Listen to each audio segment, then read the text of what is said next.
my name is Ryan Lane, and welcome to my review channel. So for today's movie, I will be reviewing Wicked Part 1, directed by Jon M and starring Ariana Grande-Butera, Cynthia Erivo, Jonathan Bailey, Ethan Slater, Bowen Yang, Peter Dinklage, Yeoh, Jeff Goldblum, and Marissa Bode. So, the story follows the origins of the Wicked Witch of the West, or as she was originally known, Elphaba, played by Cynthia Erivo. Ostracized for her green skin and her magical powers, Elphaba soon finds herself a social pariah at Shiz University. Yes, that is the real name, so, it's like, okay, alright, so that's the kind of movie I'm in for. Anyway, she's a social pariah at Shiz University, and she soon finds herself clashing with her roommate, Galinda, not Glinda, as she so purposefully reinforces at one point, played by Ariana Grande-Butera. Under the instruction of Madame Morrible, played by Yeoh, Elphaba will learn to master her magical powers in the hopes of meeting the wonderful Wizard of Oz. Oh, and something about, ethnic purging of magical animals. So, yeah, not gonna lie here, folks. I'm not a huge musical guy. I have liked some musicals in the past. I enjoyed In the Heights. I've enjoyed West Side Story. But unfortunately, this film is not In the Heights or West Side Story. I wish it was, but it ain't. And one of the biggest culprits of the film not being all that great is the writing. The commentary on cultural genocide and racial scapegoating, while very timely, is not well integrated into the plot. Between serious discussions about goats being scapegoated and education being weaponized by dictators, there are long segments of soap opera-esque drama, and the two just don't go well together. Also not helping matters is the fact that the film approaches its commentary in a manner of which I like to use, fortunately, frequent basis. It approaches the commentary with the subtlety of a sledgehammer. The film is also poorly paced, which, I don't know, it's kind of a weird tale of two stories, as in one, it's like super slow at 2 hours and 40 minutes. It's a long movie, but, the scenes go by so fast, like, the camera stops moving, the camera operator gets shot. And the issue with the pacing is that it leaves Galinda and Elphaba's relationship stagnant for long periods of time. Like, for a too long period of time, their relationship is just, Galinda, being passive-aggressively mean, and Elphaba just calling her out at point-blank range, like, yo, you're a horrible person.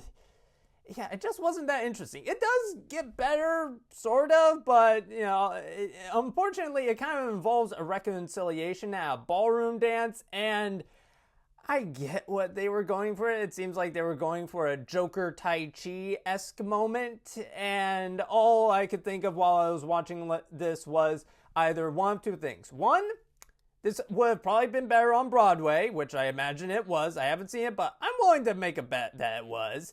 Or two, this scene needed a score for this, because the way it's executed is just awkward. There's also a subplot involving Elphaba's stepsister, Nessa, who's a paraplegic, and she has a, romance?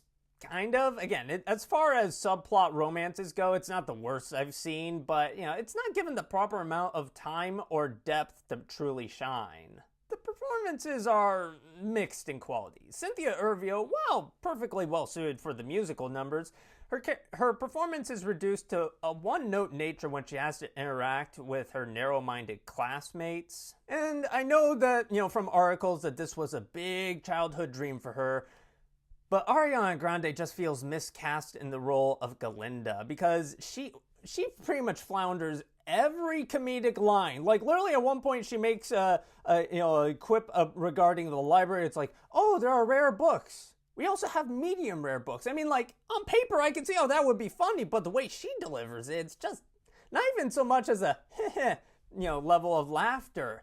And the role appears to require a certain amount of naivete on the part of the performer, but But Ariana Grande just delivers her lines in a tongue-in-cheek manner that just doesn't work for me. And Jeff Goldblum, again, he's kind of just playing Jeff Goldblum again, but he does lend some nice charisma to the role of a failed wizard turned leader of the Emerald City, so he does provide some nice energy when he does finally appear in the movie late in the game.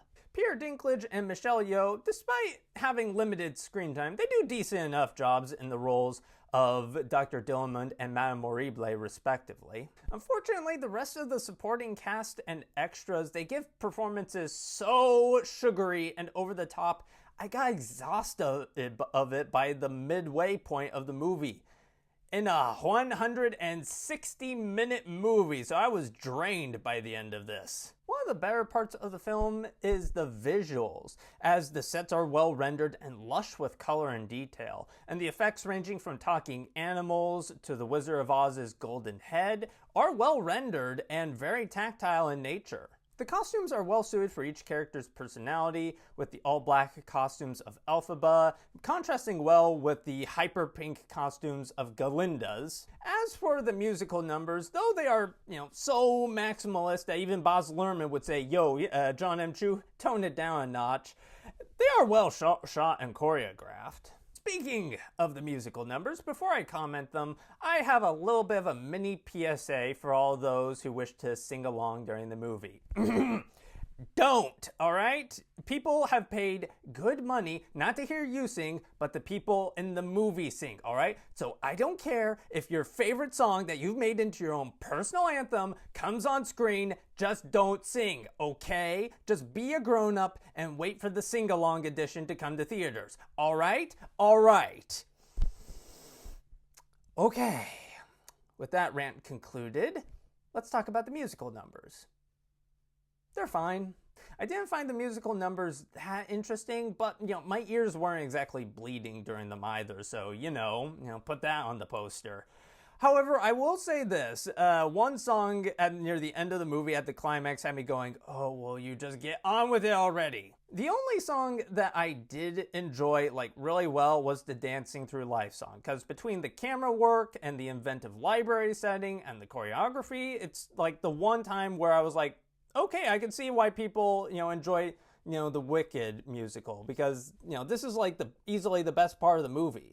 So, though it's not lacking in visual splendor, Wicked Part 1 doesn't conjure enough cinematic magic thanks to mixed performances and jarring tonal shifts.